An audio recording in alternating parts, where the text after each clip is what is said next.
Hello বন্ধুরা, আসসালামু আলাইকুম। আপনারা সবাই কেমন আছেন? আশা করি আপনারা সবাই ভালো আছেন। চলে আসলাম আমি মোহাম্মদ ইউসুফ আলী আপনাদের মাঝে নতুন একটি ভিডিও নিয়ে। প্রথমে আমরা নৌকা যোগে নদী পার হয়ে চরের মধ্যে পিকনিকের উদ্দেশ্যে রওনা হই। মোবাইলের ক্যামেরা কই অ্যাডমিন হওয়ার সহজ কথা লাই। কাম তো করেছেন না, খালি ভিডিও করেছেন। সারা ঘাটা আমি নিয়ে আনো, দোষ হলো ওরি, নাম হলো ওরি। আপনারা সবাই দেখতে পাচ্ছেন আমরা এখন সবাই কাজে ব্যস্ত। যে যার মতো কাজ শুরু করে দিচ্ছি আমাদের পিকনিককে সফল করার উদ্দেশ্য।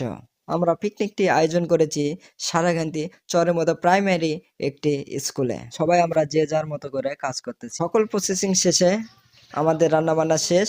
এখন আমরা খাওয়ার জন্য প্রস্তুতি নিতেছি।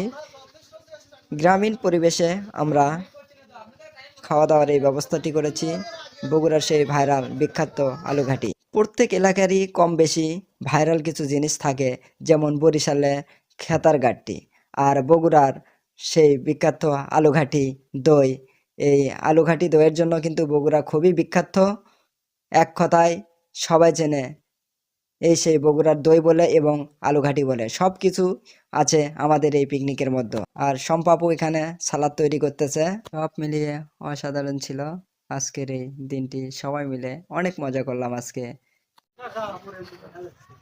চলছে এই মুহূর্তে আমাদের সেই বগুড়ার ভাইরাল আলুঘাটি।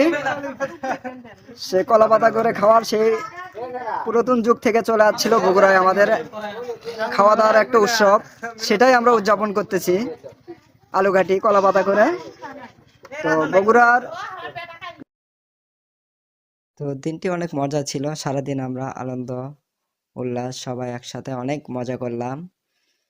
তো সেই গ্রামীণ পরিবেশে বসে মাটিতে বসে কলা পাতা করে খাওয়ার মজাটাই আলাদা।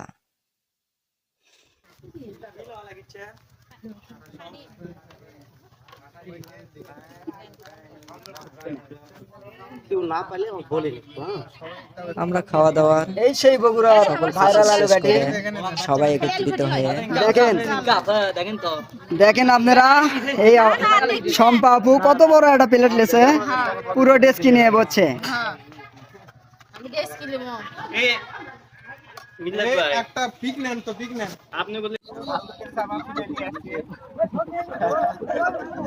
আমাদের আলুঘাটি প্রোগ্রাম শেষে আমরা সবাই এখন রওনা দিচ্ছি বাড়ির উদ্দেশ্য।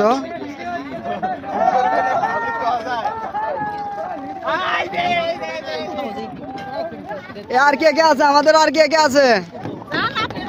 সবাই ভালো থাকবেন, সুস্থ থাকবেন। আজকের মতো এখানেই শেষ করছি, আবারও দেখা হবে।